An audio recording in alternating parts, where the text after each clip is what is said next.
Hello mga ka-YouTuber, mag-unbox ulit tayo ng power bank. Tilex XP101 10,000 mAh. Ito, in-order ko white din. Kamukha nung sa charger.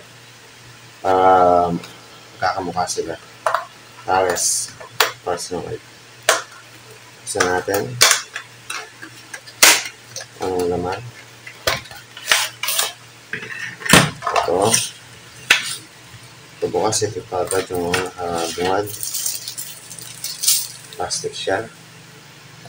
May Type-C and micro siya. May USB at isang USB. Type-C or micro. Tapos ito yung out niya. Ito yung in, ito yung out. Maganda sa personal, no? Nabili ko lang to, 150 na kasi sa Lazada. So, yung mga nagbabalak yung mga budget, budget meal lang, ito. Maganda to. Ito yung sa inyo. Tilex.